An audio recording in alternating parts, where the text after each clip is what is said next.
First verse of the Tao Te Ching, quote, "The Tao that can be told is not the eternal Tao.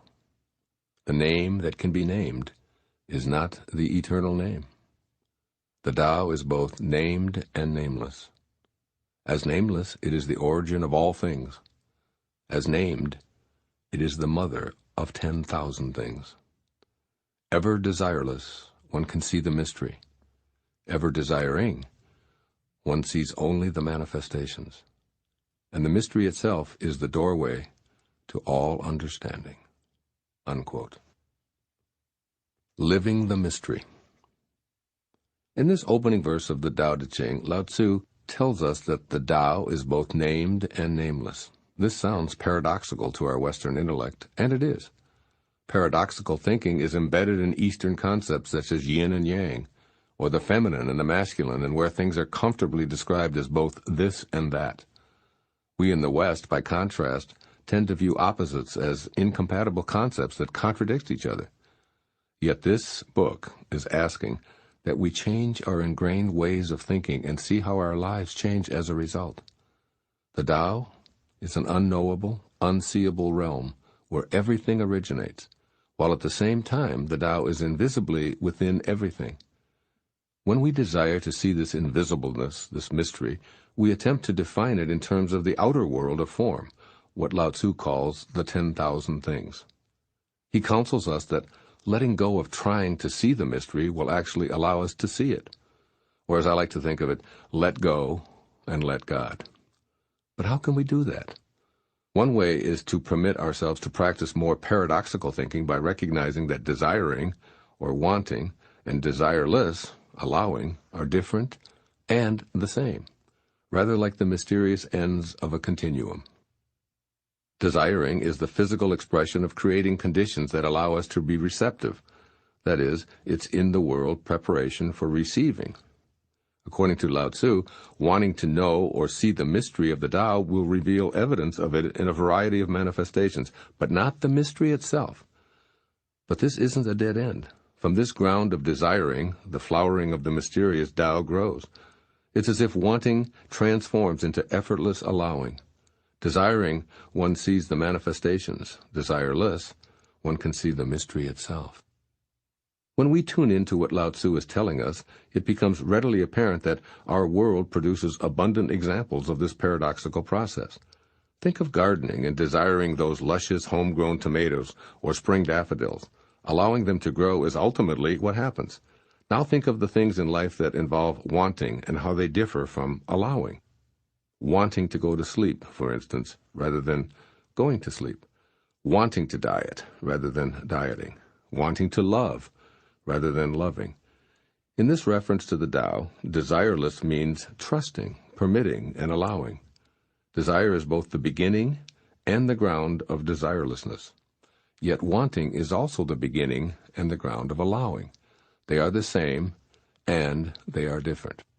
Pay attention to times when you can feel in your body where you are on the continuum between desiring and allowing, or trying and doing. Trying to play the piano, drive the car, or ride the bicycle is the same as and different from actually playing the piano, driving the car, and riding the bicycle. Once these outer world activities are desired and learned, there's a time when allowing is what you do. The point here is to recognize the difference in your body between trying and allowing, and to then become aware of the effortless sensation of the latter. This practice will also lead to a greater awareness of the invisible mystery and the 10,000 things which are the visible phenomenon of our world.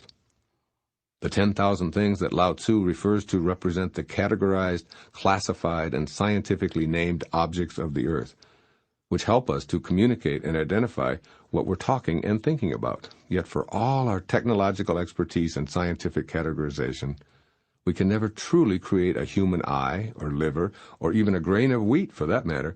Each of these things, along with the remainder that comprise the known or named world, emerge from the mystery, the eternal Tao.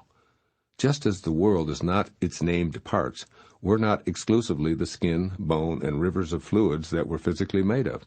We, too, are the eternal Tao, invisibly animating our tongues to speak, our ears to hear, our eyes to see and experience the manifest and the mystery. Consciously allowing this nameless mystery is ultimately the way to practice the Tao. Does this mean putting yourself in harm's way? Of course not. Does that mean trusting the mystery at the moment you're being mugged or mistreated? Probably not. Does it mean never trying to change things? No. It does mean cultivating a practice of being in the mystery and allowing it to flow through you unimpeded. It means permitting the paradox of being in form at the same time that you allow the mystery to unfold. Do the Tao. Find your personal way of living in the mystery, as Lao Tzu says in this first verse, and the mystery itself is the doorway to all understanding. Here's my advice for translating this passage into daily practice in this 21st century. First and foremost, enjoy the mystery. Let the world unfold without always attempting to figure it all out. Let relationships just be. For example, since everything is going to stretch out in divine order, don't try so hard to make something work. Simply allow. Don't always toil at trying to understand your mate or your children or your parents or your boss or anyone else, because the Tao is working at all times. When expectations are shattered, practice allowing that to be the way it is. Relax. Let go. Allow. And recognize that some of your desires are about how you think your world should be, rather than how it is at that moment. Become an astute observer. Judge less and listen more. Take time to open your mind to the fascinating mystery and uncertainty that we all experience. And then, practice letting go of always naming and labeling. The labeling process is what most of us were taught in school. We studied hard to be able to define things correctly in order to get what we called high grades. Most educational institutions insisted on identifying everything, leading to a tag that distinguished us graduates with knowledge of specific categories. Yet we know, without anyone telling us, that there's no title or degree or distinguishing label that truly defines us. In the same way that water is not the word water any more than it is agua, Wasser, or H2O. Nothing in this universe is what it's named. In spite of our endless categorizations, each animal, flower, mineral, and human can never truly be described. In the same way, the Tao tells us that the name that can be named is not the eternal name. We must bask in the magnificence of what is seen and sensed, instead of always memorizing and categorizing. Do the Tao now. At some point today, notice an instant of annoyance or irritation you have with another person or situation. Decide to do the Tao, or practice the way, in that moment by turning inward with curiosity about where you are on the continuum between desire and allowing. Permit the paradox of wanting the irritant to vanish and allowing it to be what it is. Look inward for it in your thoughts and allow yourself to feel it wherever it is and however it moves in your body. Turn all of your attention to becoming open-minded, allowing permissiveness to befriend the mystery within yourself. Notice how the feeling manifests itself, perhaps doing loop-de-loops in your stomach, giving a rigidness to your skeleton, making your heart pound, or tightening your throat.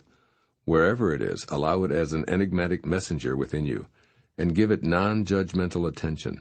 Notice the desire for the feeling to disappear, and allow it to be monitored compassionately by you. Accept whatever comes. Encounter the mystery within without labeling, explaining, or defending.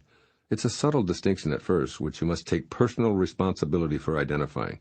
You alone can prepare the ground of your being for the experience of living the mystery.